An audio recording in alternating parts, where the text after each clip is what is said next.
Receptionist ignored her call. It would be the biggest mistake of her career. Those words echo through the modern glass-walled telecommunications firm like a prophecy.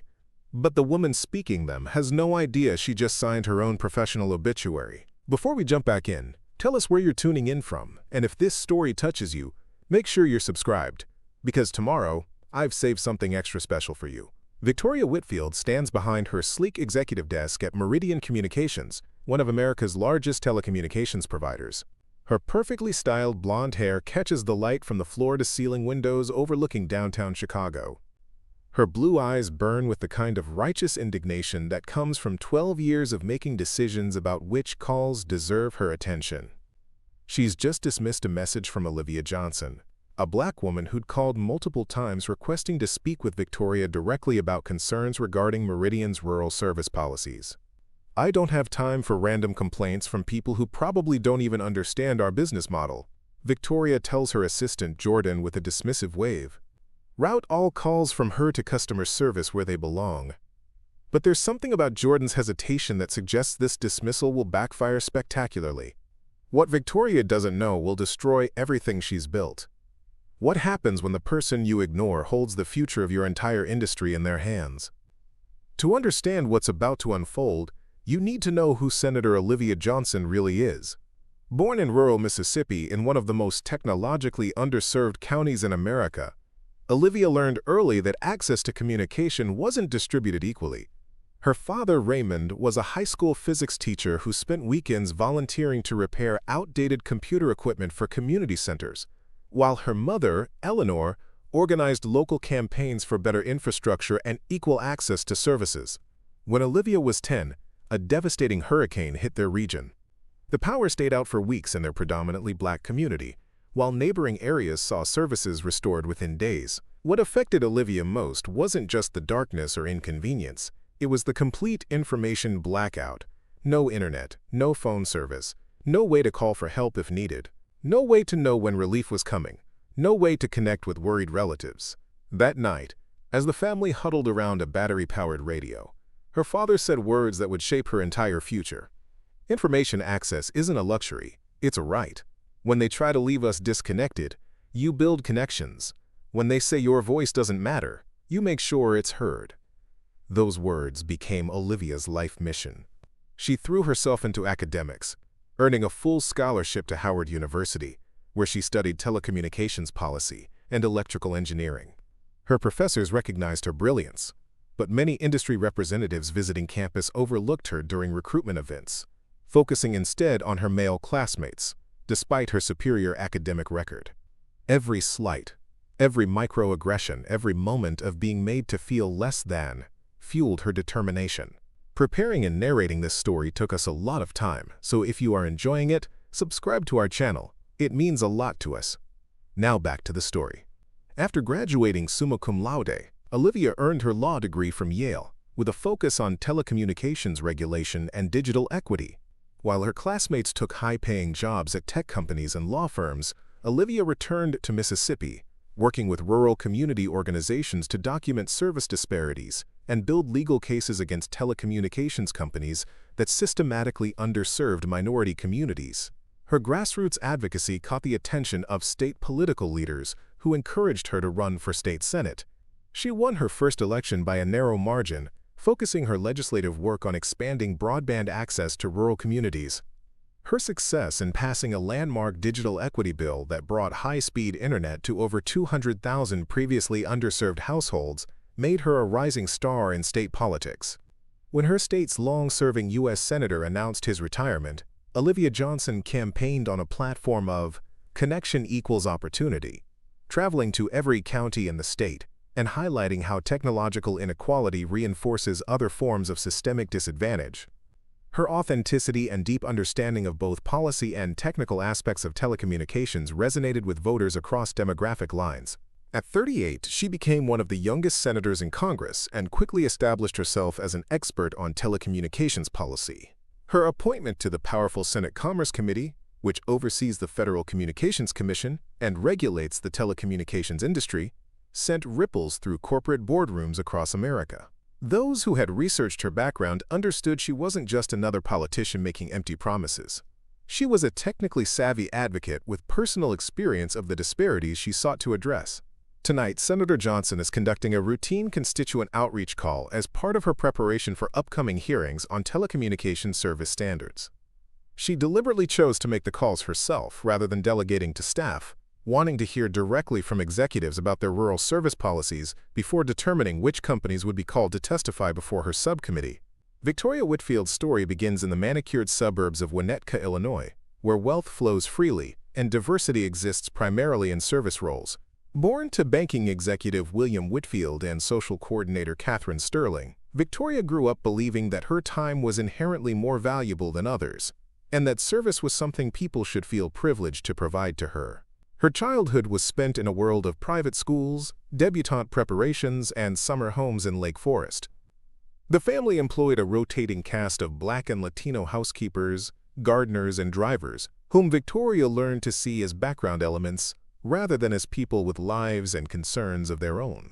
When she spoke to them at all, it was with the barely concealed impatience of someone who viewed their very existence as an inconvenience, unless they were actively serving her needs. At Phillips Academy Andover, Victoria excelled at field hockey and social networking but struggled with any coursework that challenged her worldview. Her essay on economic inequality argued that poor people simply needed to work harder and make better choices, displaying a breathtaking ignorance of systemic barriers that her professors found alarming, but her parents praised as showing good common sense. Northwestern University offered more of the same, a bubble of privilege where Victoria could major in marketing while minoring in maintaining social exclusivity. She pledged the most elite sorority, dated only men from good families, and graduated with a 3.4 GPA and zero understanding of how the real world worked for people who didn't share her advantages. Her entry into telecommunications came through her father's golf buddy, who served on Meridian's board of directors. Despite having minimal relevant experience, Victoria was hired as an assistant marketing manager and began her 12-year climb up the corporate ladder. She learned quickly that her real talent wasn't customer service or technical innovation. It was networking with the right people and ensuring that Meridian maintained its market dominance in the most profitable urban areas, while minimizing wasteful expenditures in less lucrative rural markets. Victoria married investment banker Richard Crawford, creating a power couple whose combined connections spanned finance and telecommunications. They produced 2 children, Emma, now 15, and attending the same exclusive private school Victoria had, and Michael, 13, who was being groomed for Phillips Exeter. The family maintained homes in Chicago's Gold Coast, Lake Forest, and Aspen, moving through life in the kind of insulated privilege that makes discrimination feel like sound business strategy. For 8 years, Victoria has directed Meridian Communications, government relations, and public affairs, building a reputation for effective lobbying that has helped the company avoid stricter regulations while maintaining pricing structures that critics argue exploit vulnerable communities. Customer complaints about Meridian's selective service improvements have been buried beneath corporate PR campaigns celebrating their, quote, commitment to connecting America. But tonight, her strategic blindness is about to cost her everything. Meridian Communications stands as a telecommunications giant headquartered in a gleaming 55-story glass tower in downtown Chicago. Founded in 1984 following the breakup of Bell's system, Meridian has grown through aggressive acquisitions and strategic market dominance to become the 3rd largest telecommunications provider in the United States, with annual revenues exceeding $78 billion. The corporate headquarters alone cost $340 million to construct, featuring a 3-story atrium with a commissioned sculpture meant to symbolize human connection that cost more than what Meridian invested in rural infrastructure improvements across 5 states last year. The executive floors contain original artwork, ergonomic furnishings imported from Scandinavia, and conference rooms equipped with technology far superior to what most of their customers can access. Everything about Meridian whispers exclusivity and power. The executive dining room on the 54th floor offers panoramic views of Lake Michigan, and a menu designed by a former Michelin-starred chef. Company cars for senior leadership start with BMW 7 Series and escalate to Bentleys for C-suite executives. The annual leadership retreat takes place at a private island resort, where strategy sessions are interspersed with golf, spa treatments, and yacht excursions. The guest list at Meridian's quarterly stakeholder dinners reads like a who's who of political donors, regulatory officials, and investment bankers. But beneath the corporate glamour lies a darker truth. In its nearly 4 decades of operation, Meridian has maintained its profitability through systematic underinvestment in less lucrative markets, particularly those serving predominantly minority and rural communities. The company's investment patterns tell the story. 82% of capital improvements over the past decade have been concentrated in affluent urban and suburban areas, while rural and low-income urban neighborhoods have seen minimal upgrades to aging infrastructure. The company's unofficial policy of strategic resource allocation has been passed down through generations of executives like a corporate sacrament. Customer complaints are evaluated not just on their technical merits, but on the market significance of the affected area.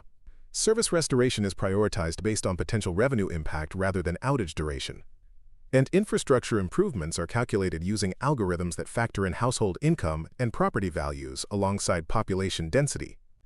This systematic neglect has made Meridian tremendously profitable for decades, with some of the highest executive compensation packages in the industry. But it's also made the company vulnerable to regulatory scrutiny and created service disparities that have real human consequences. Children unable to complete homework assignments, elderly people cut off from telehealth services, small businesses losing customers due to unreliable connections. Senator Olivia Johnson identified Meridian as a prime example of telecommunications inequality precisely because of these practices. If she could force one of the industry's largest players to change its approach, she could create a model for accountability that would transform access nationwide. But first, she needed to understand exactly how the company's executives justified their decisions. 28-year-old Jordan Chen stands outside Victoria Whitfield's office, caught in an impossible position. As Victoria's executive assistant for the past 2 years, Jordan has witnessed firsthand her boss's dismissive attitude toward customer complaints, particularly those from rural and minority communities. Born in Seattle to Chinese immigrant parents who sacrificed everything for his education, Jordan understands both sides of the digital divide. His parents owned a small grocery store in Seattle's International District, saving every possible dollar to ensure Jordan could attend the best schools. They taught him that education and hard work would open doors, but also that systems weren't designed with people like them in mind. So Jordan worked twice as hard, earned his MBA from University of Washington, and landed what seemed like a promising job at one of America's largest telecommunications companies. But working under Victoria has been a continuous moral compromise. Jordan has watched her dismiss legitimate concerns from underserved communities, reroute complaints from minority customers to dead-end customer service loops, and strategically delay infrastructure improvements in rural areas despite engineering reports identifying critical needs. Each incident chips away at his professional integrity. But Jordan needs this job desperately. His father suffered a stroke 6 months ago and the medical bills are substantial. Jordan has been helping his parents financially while trying to build his own career, telling himself that he's gathering valuable experience and connections that will eventually allow him to make a positive impact in the industry. Jordan has been secretly documenting Victoria's most problematic decisions, taking screenshots of internal emails about strategic service delays and saving meeting notes, where executives openly discussed avoiding investments in low-value markets. He tells himself he's building evidence for some future accountability, but really, he's just too financially vulnerable to risk direct confrontation. Tonight, when Jordan saw Senator Olivia Johnson's name on the caller ID, he immediately recognized the significance. He tried to tell Victoria about the senator's committee assignment and her focus on telecommunications equity, but Victoria dismissed his concerns with her usual condescension.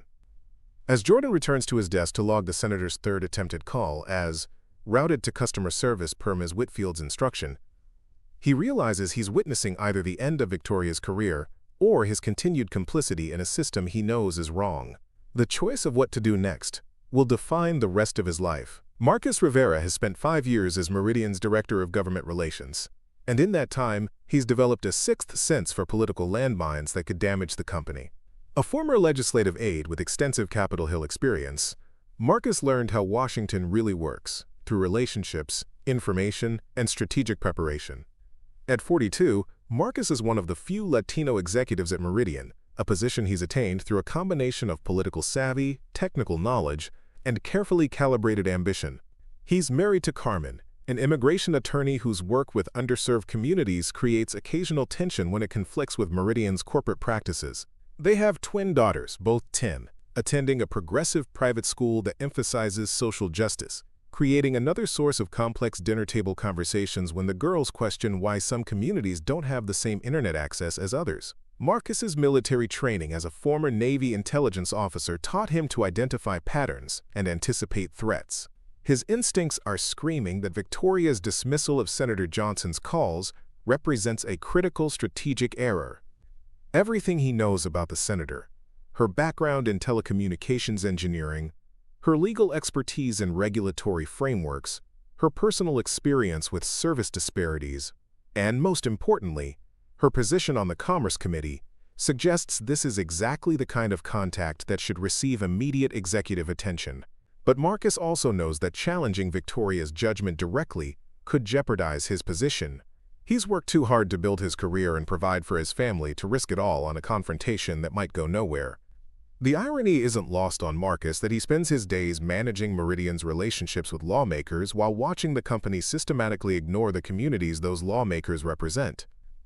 His oldest daughter, Sophia, recently asked him during a school project on community service whether his job helped people connect with each other. The question had lingered uncomfortably for days afterward.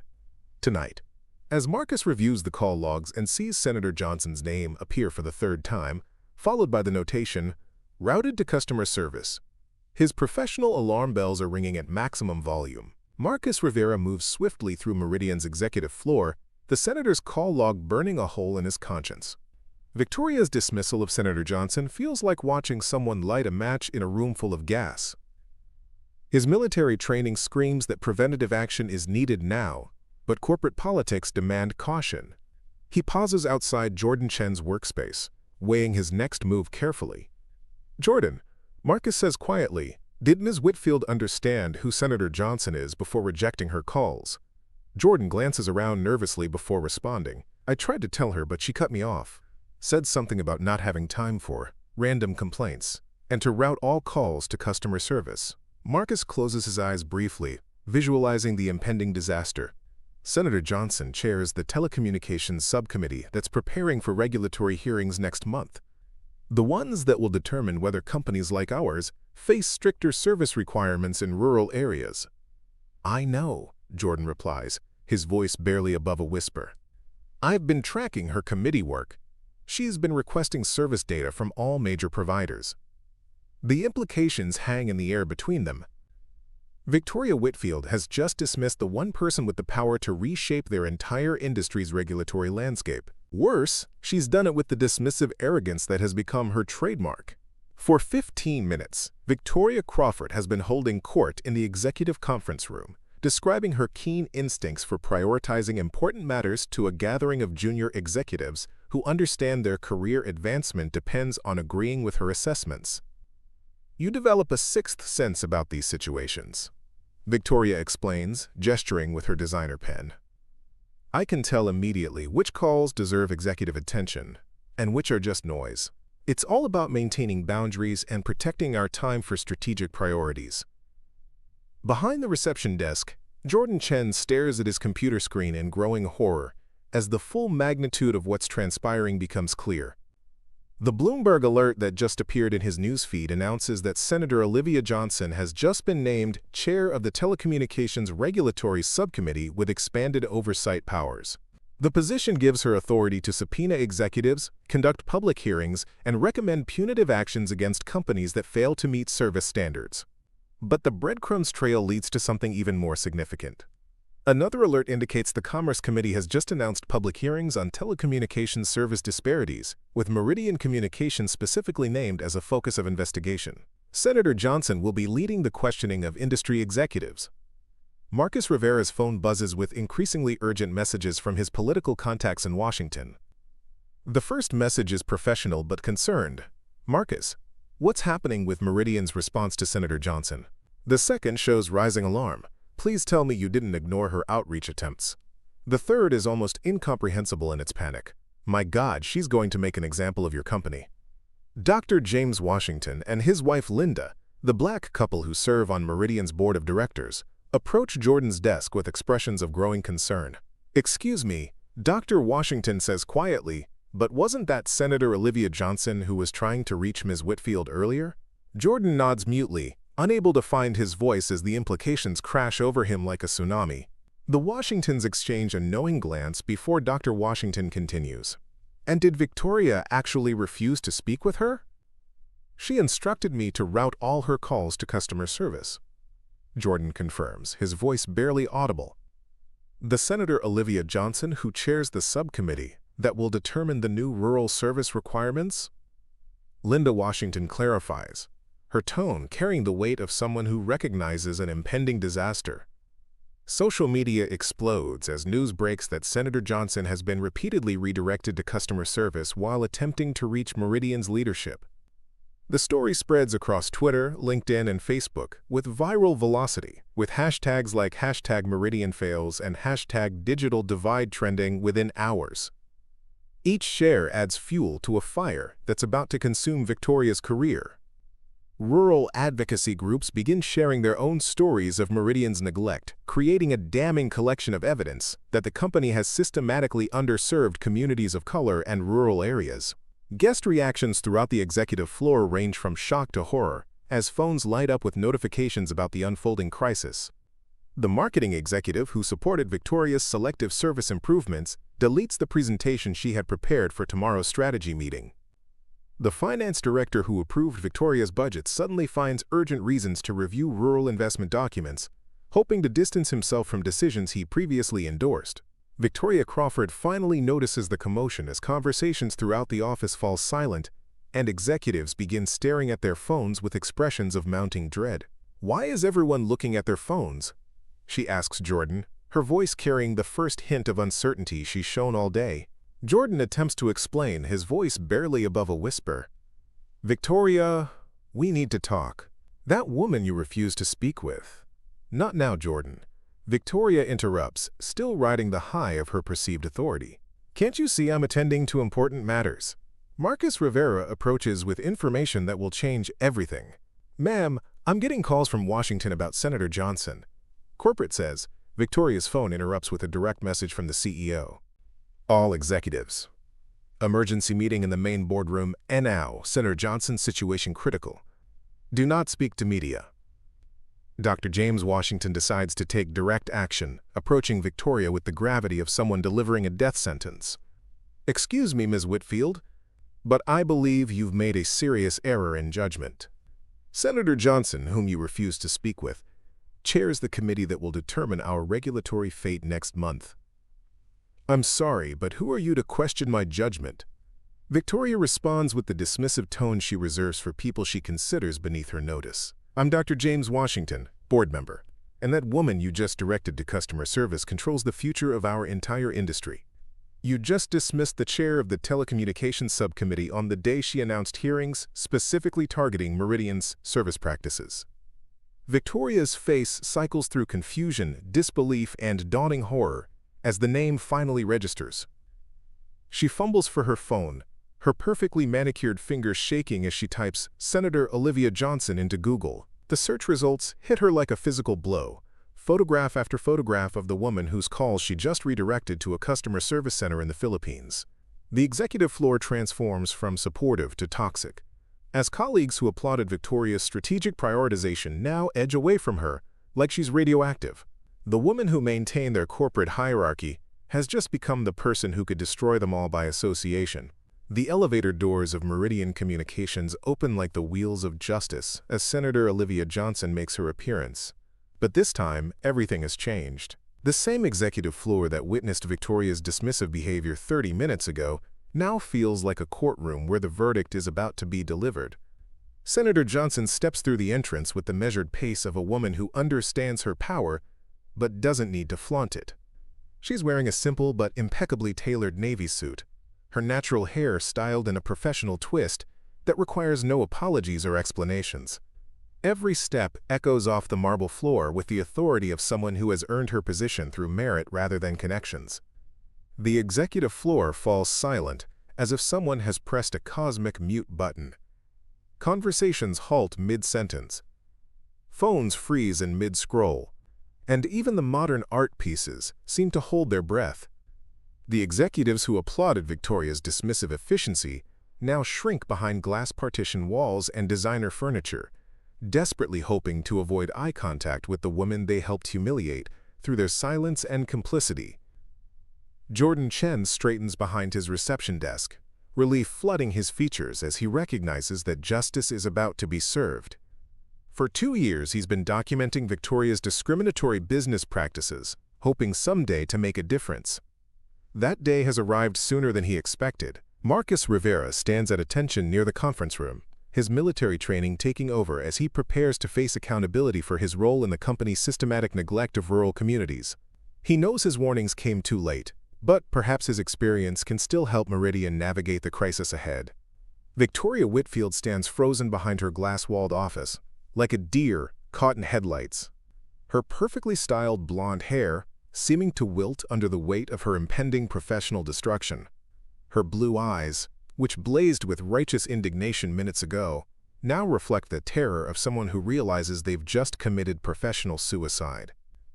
Senator Johnson approaches the reception desk with the deliberate pace of someone who has faced and overcome institutional barriers throughout her career.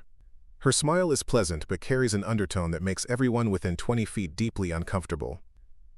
When she speaks, her voice carries the quiet authority of someone accustomed to being heard in rooms designed to silence her. "I believe there was some confusion about my calls," Senator Johnson says, her tone conversational but loaded with the promise of consequences. Jordan Chen's response is immediate and professional. "Yes, Senator. I apologize for the mishandling of your communication." "No need to apologize," Senator Johnson replies, her eyes scanning the suddenly attentive executives who had been too busy to acknowledge her calls moments earlier. "This situation perfectly illustrates exactly why my committee is focusing on Meridian service practices." Victoria's attempt to speak produces only strangled sounds, as if her vocal cords have forgotten how to form words. The woman who commanded the executive floor with such confidence now struggles to produce basic human communication. This can't be happening," she stammers, her voice barely above a whisper. "What's happening, Ms. Whitfield?" Senator Johnson responds calmly. "Is accountability. The same accountability my constituents have been seeking for years when they call about your company's service failures in their communities." The gathered executives begin a slow exodus toward the emergency meeting called by the CEO, suddenly remembering urgent appointments anywhere else in the building. Those who remain do so with the morbid fascination of drivers passing a car accident, unable to look away from the destruction they're witnessing. Senator Johnson pulls out her phone with the theatrical timing of someone who's orchestrated corporate drama through careful preparation rather than emotional reaction. "I think it's time we had a conversation about Meridian's approach to service equity," she announces, her finger hovering over the speed dial. "I'm sure the Senate Commerce Committee will be very interested to hear how executive leadership prioritizes communication from elected officials representing underserved communities." The phone call that's about to happen will destroy Victoria Whitfield's world in real time, broadcast to everyone present like a public execution in the digital age. Senator Johnson's phone connects to a conference call that's been an emergency session for the past 30 minutes ever since news of Victoria's disastrous decision broke across Washington networks. "Speakerphone," Senator Johnson announces, placing her device on the reception desk so every word will carry across the executive floor with crystal clarity. The assembled executives, board members, and Victoria Whitfield are about to witness corporate accountability in real time. "Senator Johnson," crackles the voice of Senator Thomas Mitchell, chairman of the Full Commerce Committee. His tone carries the desperate politeness of someone who realizes his committee's regulatory authority is about to be used as a weapon. "We're in emergency session discussing the upcoming hearings." "Good afternoon, Chairman." Senator Johnson responds with the casual familiarity that comes from shared legislative power. "I'm calling from Meridian Communications headquarters, where I've just experienced the most educational customer service demonstration of my career." The silence that follows is deafening, broken only by the sound of muffled conversations as committee members frantically consult legal advisors and communications specialists. When Chairman Mitchell speaks again, his voice carries the weight of impending doom. "Senator, we had no idea you were conducting a field assessment today." Senator Johnson begins her detailed recounting of the evening's events, her voice maintaining the calm professionalism of someone delivering quarterly earnings rather than destroying careers. She describes every moment of dismissal, from Victoria's initial refusal to take her calls to her instructions to redirect communication to customer service centers outside the United States. Committee member voices overlap in growing horror as the implications become clear. This is exactly what we've been hearing from constituents in rural areas. The pattern of selective response based on perceived importance is consistent with our investigation findings. How many witnesses were present for this exchange? Victoria Whitfield stands paralyzed behind her glass office wall, listening to her professional obituary being written in real time. When Senator Johnson introduces her to the committee, her panic becomes palpable. I'd like you all to meet Victoria Whitfield, Meridian's Senior Vice President of Government Relations and Public Affairs, who demonstrated today why this company has become the focus of our investigation. Victoria's desperate defense comes out as a strangled protest. "This is a misunderstanding. I didn't know who you were." The committee's response is swift and brutal. Chairman Mitchell's voice cuts through her excuses with legislative efficiency. "Ms. Whitfield, your response speaks volumes about Meridian's approach to service. The issue isn't that you failed to recognize a senator. It's that you believe some callers deserve your attention while others don't." "Wait!" Victoria screams, her composure completely shattered. "You can't do this. I was following company protocols for call prioritization." Senator Johnson provides the context that seals Victoria's fate. "I've reviewed Meridian's internal communications regarding selective service policies. The documents show a systematic pattern of prioritizing affluent urban markets while deliberately limiting resources to rural and minority communities. Ms. Whitfield has been a key architect of these policies." Board member voices reflect growing panic as the legal implications become clear. This isn't just a PR problem, it's potentially an FCC violation. What's our liability exposure? How do we contain this? Senator Johnson's response carries the authority of someone who's spent her career fighting for telecommunications equity. "Gentlemen, you don't contain this. You correct it. This is what happens when companies forget that communication access isn't a luxury, it's a right." Dr. James Washington approaches the reception desk where Senator Johnson is conducting her conference call. "Senator, if I may, as a board member, I'd like to express that many of us have been pushing for policy changes regarding rural service standards. Today's incident, while inexcusable, provides an opportunity for meaningful reform." The conference call continues as committee members approve emergency measures, expanded hearings with Meridian executives required to testify under oath, comprehensive audits of service distribution patterns, and potential for record-breaking fines if evidence supports claims of discriminatory service policies. Victoria Whitfield realizes she's not just losing her job, she's becoming the poster child for corporate discrimination in telecommunications. Her downfall broadcast to Washington insiders as a cautionary tale about the consequences of treating some communities as less deserving of service than others. As the conference call with the Senate committee continues in the background, something remarkable happens on Meridian's executive floor. Staff members who have spent years in silence begin finding their voices, encouraged by Senator Johnson's presence and the obvious shift in power dynamics. Marcus Rivera steps forward first, his military bearing evident as he approaches Senator Johnson. "Senator, I've prepared documentation about our service distribution patterns across demographic regions. The data shows consistent underinvestment in rural and minority communities despite engineering recommendations for critical infrastructure upgrades." Senator Johnson nods encouragingly, recognizing the courage it takes for an executive to speak truth to power. "This is exactly the kind of information the committee needs, Mr. Rivera." Jordan Chen finds his voice next, years of documenting Victoria's discriminatory decisions finally finding purpose. "Senator, I have archives of internal communications showing deliberate service limitations to specific zip codes, despite customer complaints and service failures. Ms. Whitfield specifically instructed technical teams to prioritize affluent areas for upgrades, even when rural infrastructure was failing." The gathered executives and board members absorb Jordan's words with growing understanding of the systematic nature of Meridian's service discrimination. His testimony directly contradicts the company's public statements about equal service commitment across all communities. Megan Rodriguez, a technical manager who has fought for rural infrastructure improvements for years, steps forward with her own evidence. "Senator, I've maintained records of denied upgrade requests for predominantly minority communities. Technical recommendations were consistently overruled by financial directives to concentrate resources in high-value markets, despite critical service needs elsewhere. Each testimony builds upon the previous, creating a damning picture of institutionalized discrimination masked as business strategy. The executive floor has transformed from a place of selective service to a confessional where years of buried policies finally see the light. The first satellite truck arrives at Meridian Communications headquarters 37 minutes after Senator Johnson's public confrontation with Victoria Whitfield, followed by a convoy of news vehicles that transforms the downtown Chicago street into a media circus.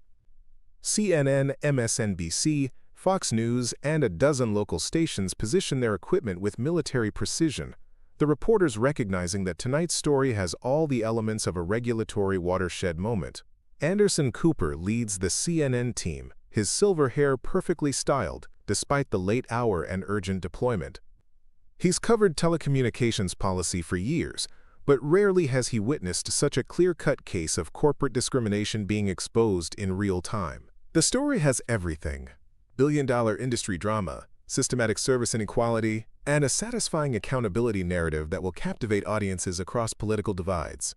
NPR arrives with their characteristic thoughtful approach, preparing to explore the deeper implications of telecommunications inequality for democracy and economic opportunity. Their lead reporter has already begun interviewing rural advocates about the human impact of Meridian's service policies. Social media influencers stream live from the sidewalk, their follower counts exploding as they provide real-time commentary on the unfolding drama. The hashtag #ConnectionIserite trends nationwide within the hour, inspired by Senator Johnson's powerful statement to the Commerce Committee. Inside Meridian headquarters, Emma Wilson coordinates crisis communication from her phone while simultaneously trying to salvage what's left of the company's reputation. Her efficiency in handling simultaneous press inquiries, stakeholder communications, and legal consultations demonstrates why she's one of the few executives whose position might survive the impending corporate purge. Senator, Emma reports through the ongoing conference call, "We have all major networks requesting statements. Social media engagement is breaking previous records for telecommunications policy issues, with over 700,000 hashtag mentions in the first hour." Senator Johnson makes a strategic decision that will amplify the story's impact exponentially. She agrees to a brief press conference in Meridian's lobby, turning the corporate headquarters into a transparent fishbowl where the company's discriminatory practices will be discussed in full public view. Transparency is the first step toward accountability, she tells the gathered reporters. The Spanish-language networks focus intensely on Megan Rodriguez's testimony about denied infrastructure improvements in predominantly Latino neighborhoods. Telemundo's lead anchor conducts a live interview with Megan, her courage inspiring viewers across America to share their own experiences of service discrimination. The social media explosion occurs with the velocity and force of a digital nuclear bomb. #ConnectionIserite trends worldwide within 45 minutes, joined by #Digital Divide, #Rural Deserves Better, and #Meridian Fails. The hashtags cross cultural and linguistic barriers, with translations appearing in Spanish, French, Mandarin, and Arabic as the story resonates globally. TikTok users create dramatic reenactments of Victoria's dismissal of Senator Johnson, with millions of views accumulating for videos that depict entitled executives facing consequences for discriminatory business practices. Instagram stories featuring screenshots of Senator Johnson's biography spread virally, educating younger audiences about her background in telecommunications engineering and her rise from rural Mississippi to the Senate. Twitter becomes a battleground of reactions, with civil rights organizations praising Senator Johnson's approach, while some industry supporters argue that market forces should determine service distribution. The debate itself generates additional media coverage, expanding the story's reach and policy impact. Live streaming on Facebook, Instagram, and YouTube allows viewers to witness events unfold in real time, creating a sense of participation in a historic moment of corporate accountability. Comments sections fill with personal stories of telecommunications inequality, transforming individual frustration into collective awareness and political action. Celebrity endorsements begin flowing within hours of the story breaking.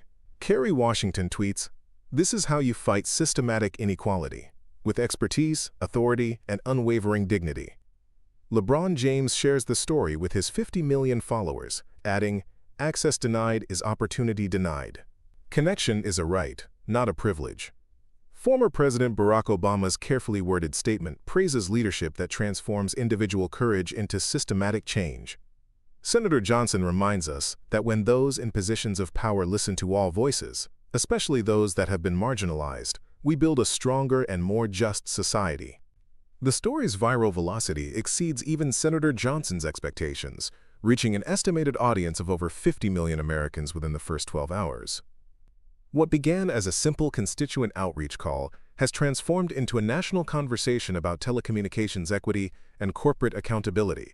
Victoria Whitfield's psychological destruction unfolds in real time as cameras capture every moment of her transformation from confident executive to broken pariah.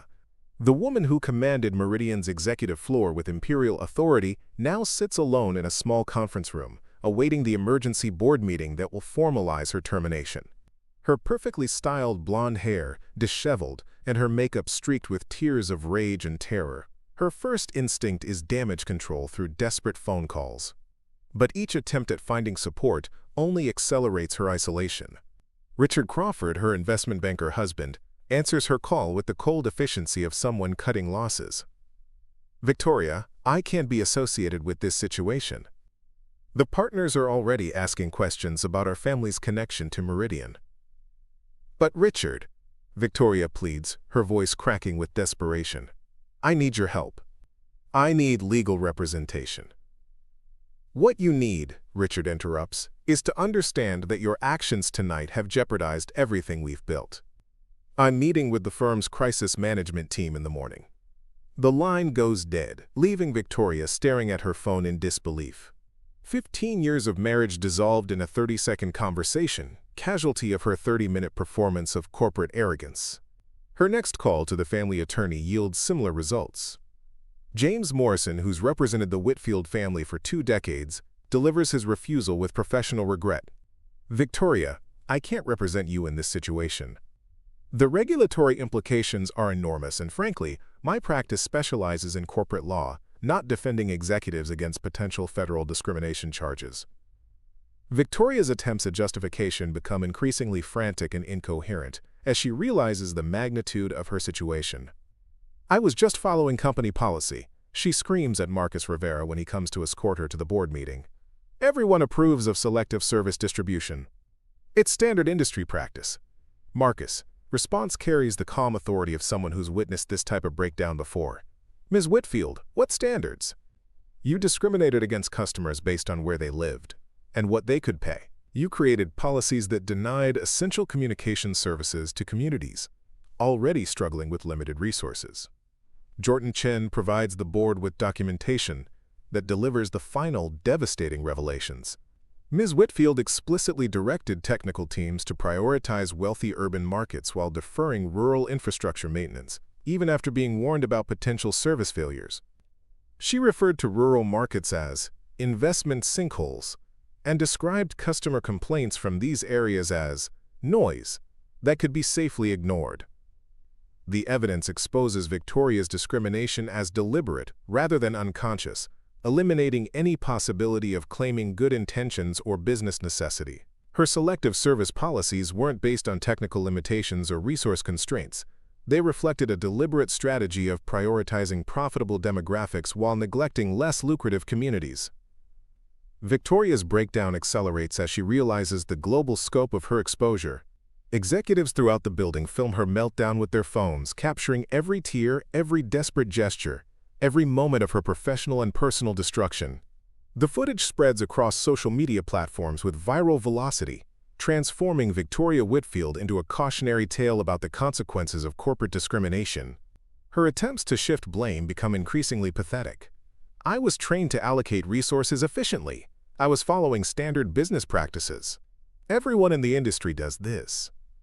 Dr. James Washington approaches Victoria with the gravitas of someone delivering a professional diagnosis.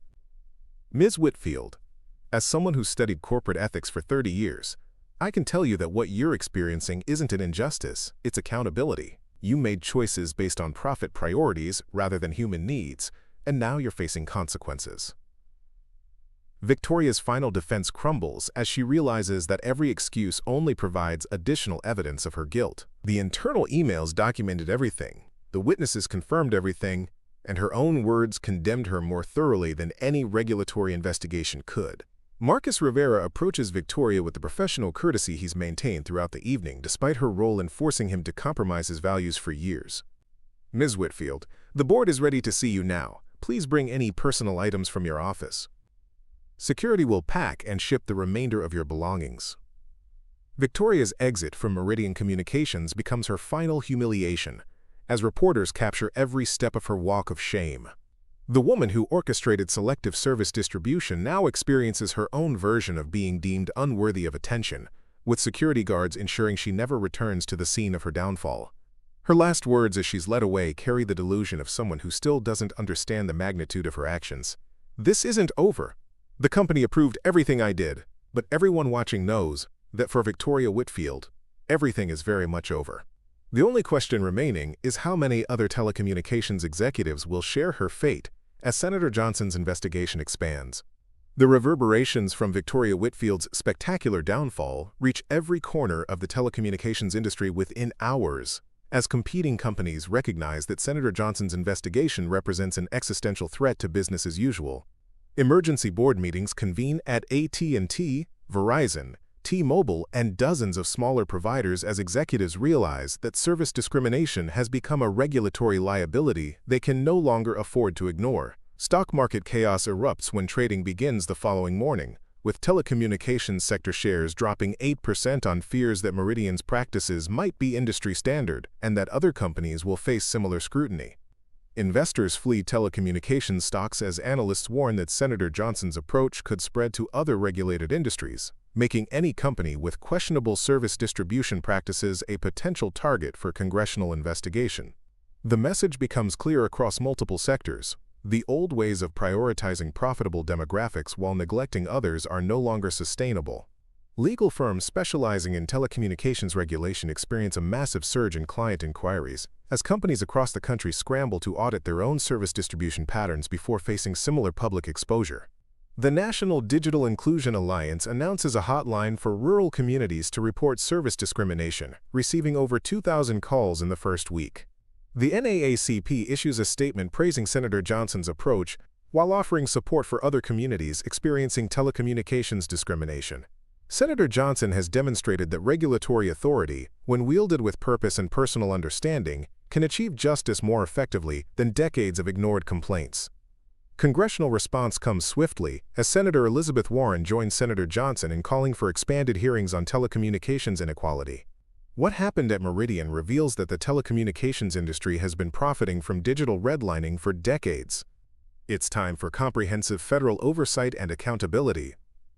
International reaction proves equally significant as the European Union announces plans to investigate American telecommunications companies operating in EU markets, using the Meridian case as justification for enhanced oversight of service distribution patterns. The United Nations includes telecommunications access in its updated human rights framework, citing Senator Johnson's statement that connection equals opportunity as a guiding principle. Training and consulting companies focused on digital inclusion experience unprecedented demand as telecommunications providers scramble to implement service equity programs. Stock prices for these firms surge 22% as corporate America recognizes that equitable service distribution has transformed from optional social responsibility into mandatory regulatory compliance. Insurance companies panic as they realize that discrimination liability coverage has become inadequate for the new regulatory landscape Senator Johnson has created. Premium rates for telecommunications companies skyrocket, with some insurers refusing to write new policies until service equity audits are completed and documented. Academic institutions move quickly to incorporate the Meridian case into their curricula. Harvard Business School announces plans for a comprehensive case study examining Victoria Whitfield's downfall and its implications for corporate social responsibility. The incident becomes required reading in MBA programs across the country, with professors using it to illustrate how discrimination disguised as business strategy creates both ethical failures and regulatory liability. The message becomes clear across the telecommunications industry.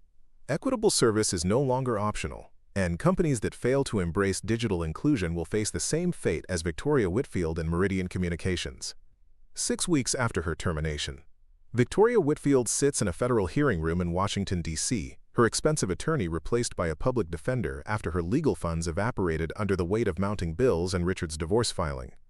The woman who once commanded Meridian's executive floor now wears a discount department store suit, her blonde hair showing gray roots that reveal the natural color she's hidden for decades.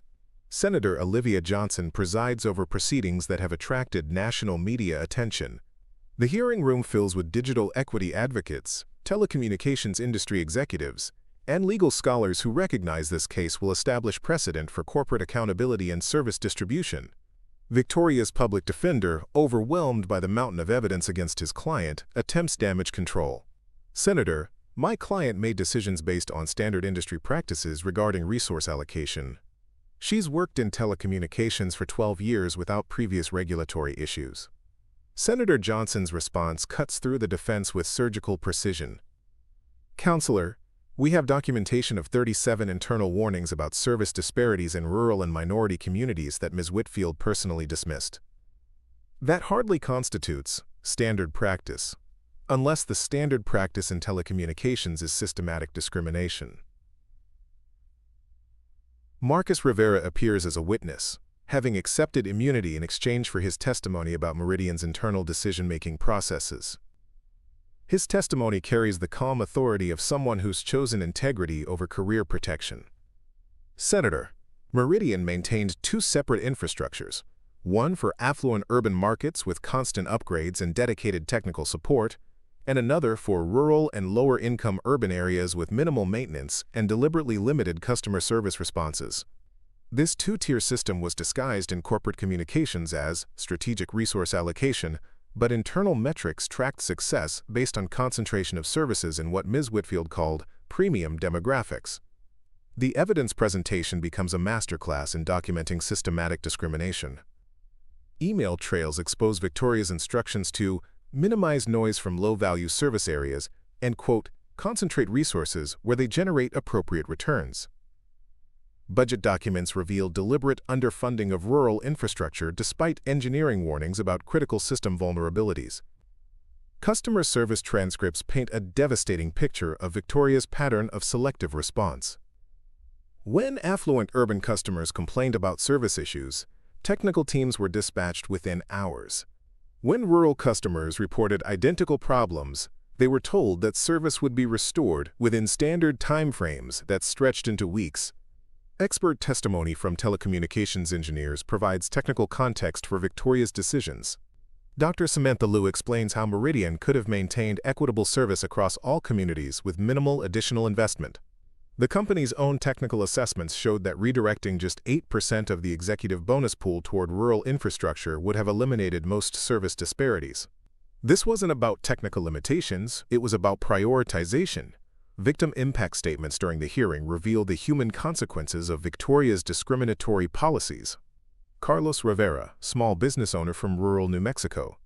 Our internet service was so unreliable that customers couldn't process credit card payments.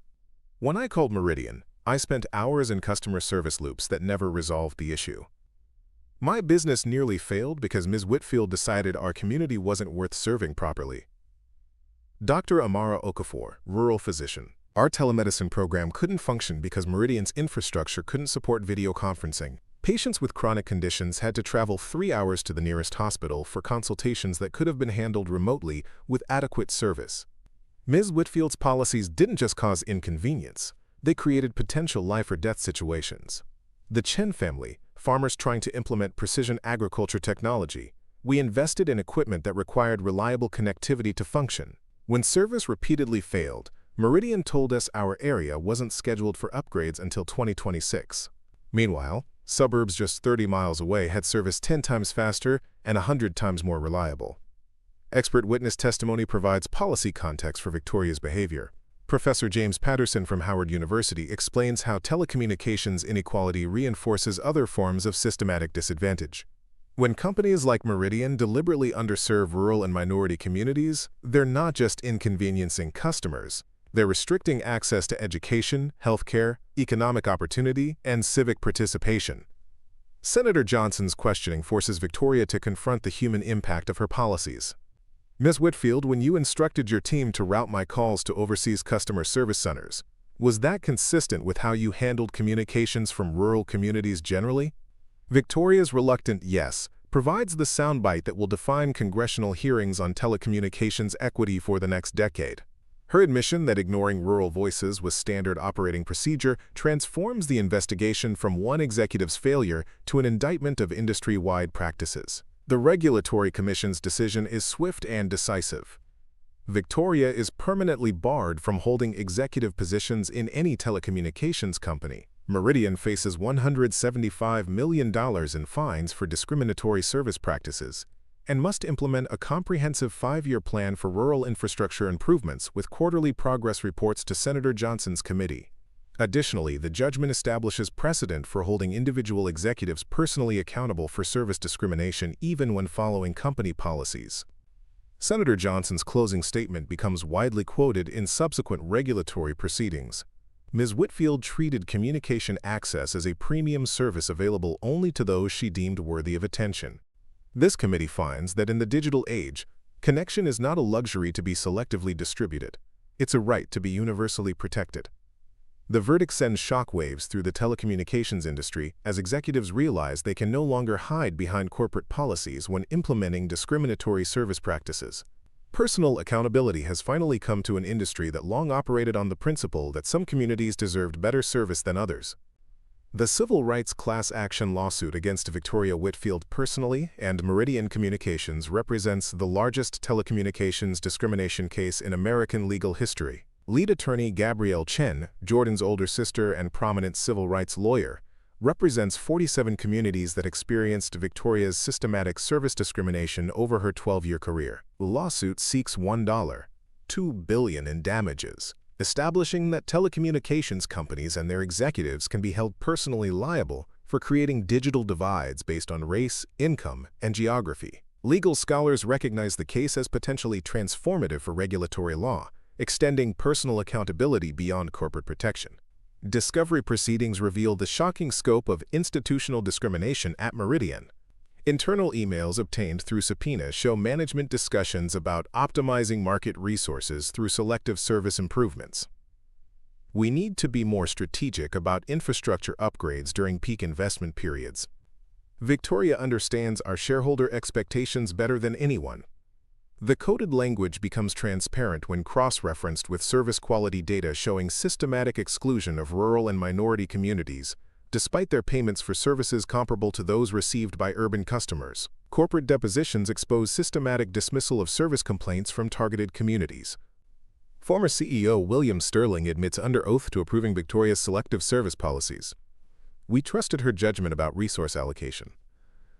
Head of Customer Experience Patricia Morrison reveals the company's practice of routing rural complaints to overseas call centers. We prioritized responsive service for markets that generated significant revenue rather than allocating equal resources across all demographics. Regional Manager Thomas Whitman describes pressure from corporate headquarters to maintain profitability. Regional Manager Thomas Whitman. Dr. Robert Williams, economist at Columbia Business School, calculates lost economic opportunity in underserved communities at $3.4 billion annually. His analysis shows that telecommunications inequality wasn't just ethically wrong. It created persistent economic disadvantages that reinforced other forms of systemic inequality. Damage assessment for affected communities encompasses lost educational opportunities, healthcare access limitations, business development barriers, and democratic participation restrictions. Children unable to complete online homework assignments, seniors cut off from telehealth services, entrepreneurs unable to access digital marketplaces, and citizens excluded from online civic engagement create measurable harm beyond mere inconvenience. Settlement negotiations reveal the complexity of addressing systematic discrimination through monetary compensation. Initial offers of $250 million from Meridian Holdings are rejected as inadequate given the scope of harm documented. Senator Johnson personally intervenes in settlement discussions, transforming the lawsuit from purely punitive to structural reform. Her involvement reframes the conversation from financial compensation to telecommunications equity. While financial damages are appropriate, what these communities truly need is what they've been systematically denied: reliable, affordable, equal access to the digital world. The final settlement reaches $750 million distributed among affected communities for local digital infrastructure development, digital literacy programs, and technology access initiatives.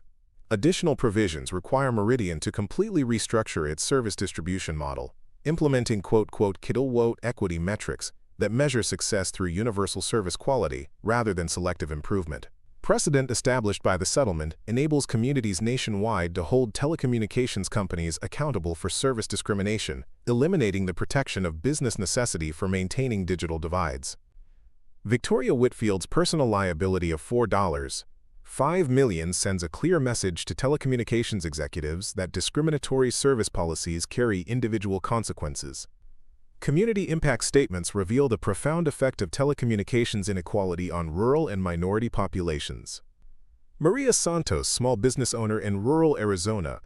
For 8 years, I paid the same rates as urban customers for service that made it impossible to process credit card payments or maintain our online store. This settlement doesn't just compensate us financially. It acknowledges that we deserved equal service all along. The settlement's broader implications extend beyond monetary compensation to systematic reform of telecommunications industry practices. Service equity requirements, infrastructure investment mandates, and accountability measures become standard across multiple providers seeking to avoid similar litigation. Legal experts predict the case will be cited in discrimination lawsuits across various regulated industries, establishing service equity as a civil right rather than a market-driven privilege.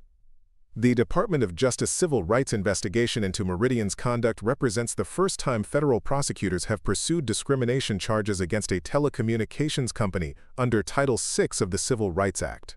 The case falls under denial of benefits of federally assisted programs, applying civil rights protections to telecommunications because companies receive federal subsidies, spectrum licenses, and regulatory benefits.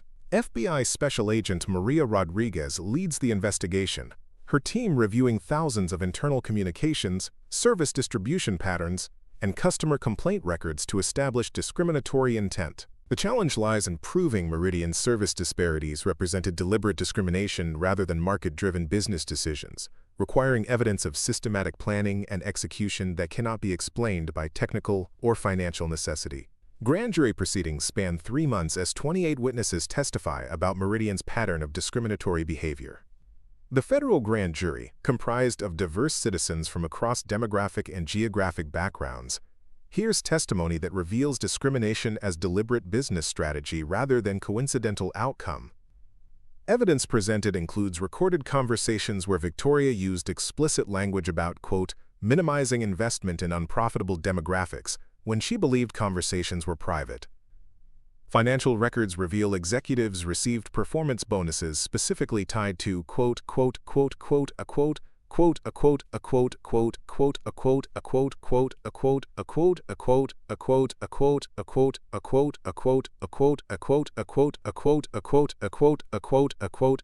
amenities in affluent areas, while limiting rural infrastructure investment.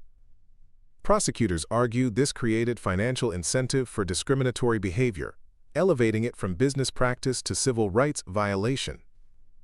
Criminal defense strategy focuses on telecommunications industry norms, arguing that Meridian's practices reflected standard business models rather than deliberate discrimination. Victoria's attorney contends that service distribution based on population density represents sound business judgment rather than civil rights violation. Plea negotiations reveal the complexity of prosecuting discrimination as a civil rights matter. Initial federal offer includes significant corporate penalties and restructuring requirements with reduced personal liability for Victoria if she testifies against other industry executives engaging in similar practices. Victoria's counterproposal seeks immunity from personal charges in exchange for industry-wide testimony, arguing that she implemented rather than created discriminatory policies. Federal prosecutors reject lenient terms, insisting that personal accountability is necessary to transform industry practices. Expert testimony from civil rights historians provides context for federal prosecution. Professor James Patterson from Howard University explains how telecommunications discrimination represents modern evolution of earlier forms of systematic exclusion. When essential services were transportation and water, we prohibited separate but equal facilities. In the digital age, creating two-tier access to communication infrastructure is equally discriminatory. Judge Patricia Williams imposes sentence-balancing deterrent effect with structural reform, $1.8 billion in corporate penalties, comprehensive 5-year service equity plan with federal monitoring, and personal sanctions against Victoria, including a lifetime ban from telecommunications industry leadership positions and $4.5 million in personal penalties. The company must implement digital equity assessments for all service decisions, documenting how infrastructure investments affect communities across demographic and geographic categories.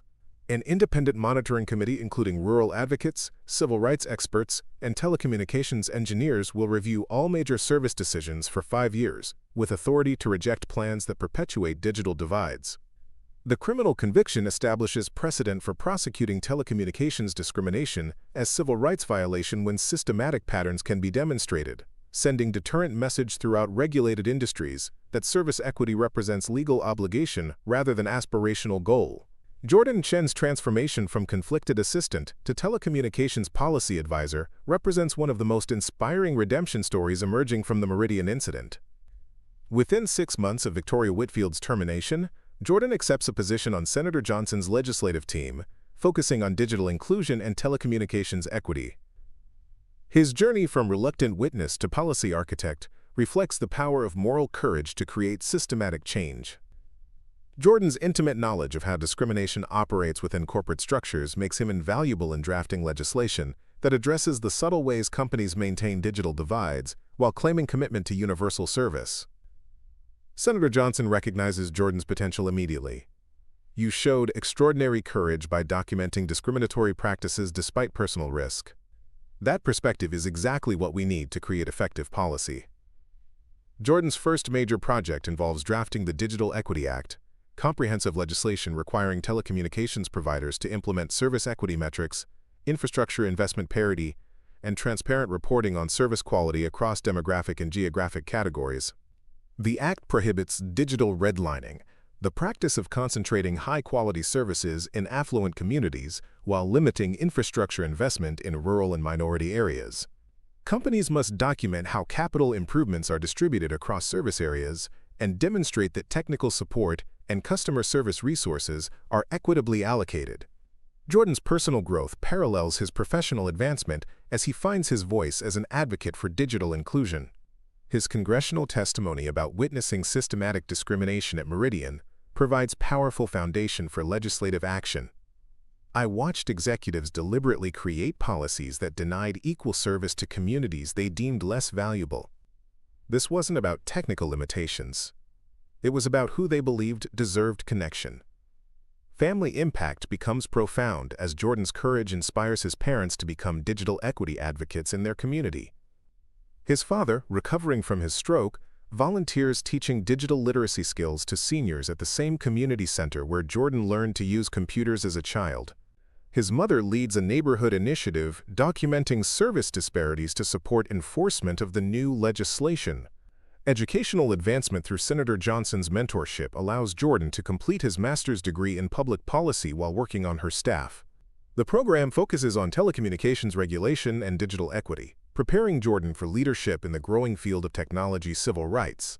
Career trajectory under Senator Johnson's guidance positions Jordan as emerging leader in telecommunications policy. His demonstrated ability to translate complex technical concepts into effective regulation makes him a valuable voice in ongoing efforts to ensure digital equality. Personal relationships flourish as Jordan reconnects with college classmate Layla Washington, a public interest technology advocate who leads rural broadband initiatives. Their shared commitment to digital equity creates foundation for both professional collaboration and personal connection. Together, they develop community-based models for implementing the Digital Equity Act's provisions in diverse communities nationwide. Senator Olivia Johnson's transformation of telecommunications regulation continues long after Victoria Whitfield's downfall. Her approach to systematic change combines legislative authority, technical expertise, and personal understanding of how digital exclusion affects real communities. The Digital Equity Act, championed by Senator Johnson and drafted with Jordan Chen's assistance, passes with surprising bipartisan support after rural legislators recognize their constituents have suffered from the same discriminatory practices as urban minority communities. The legislation establishes telecommunications access as civil right rather than market commodity, fundamentally reshaping how digital infrastructure is developed and maintained. Federal Communications Commission reform under Senator Johnson's committee oversight transforms how spectrum licenses are allocated and regulated. Companies seeking valuable spectrum rights must now demonstrate comprehensive service equity plans and accept binding commitments to maintain equal service quality across all communities they serve. Universal Service Fund expansion redirects $30 billion toward rural and underserved urban infrastructure development, creating public-private partnerships that ensure high-quality digital access for communities previously deemed unprofitable by companies like Meridian. The program creates thousands of technical jobs in the communities that need economic development most. Digital inclusion metrics become mandatory reporting requirements for all telecommunications providers receiving federal benefits or using public resources like spectrum. Companies must document service quality, response times, infrastructure investment, and technical support across demographic and geographic categories, with financial penalties for maintaining service disparities. Rural Broadband Initiative, established under Senator Johnson's leadership, creates competitive grants for local communities to develop their own telecommunications infrastructure when private companies fail to provide adequate service. The program empowers rural communities to create municipal broadband networks that deliver equal or superior service compared to urban areas. Tribal Digital Sovereignty Program acknowledges the unique challenges facing Native American communities by providing dedicated funding and technical resources for developing autonomous telecommunications systems controlled by tribal governments. The initiative respects tribal sovereignty while ensuring indigenous communities have equal access to digital resources. Industry transformation spreads beyond Meridian as companies recognize that the regulatory landscape has fundamentally changed. Telecommunications providers that once followed Victoria Whitfield's discriminatory playbook now compete based on service equity metrics, finding that inclusive business models can be both profitable and socially responsible. Educational impact extends through Senator Johnson's establishment of digital equity research centers at historically Black colleges and universities and rural serving institutions. These academic centers develop next-generation telecommunications policies while training new generations of diverse engineers, policy experts, and advocates committed to digital inclusion.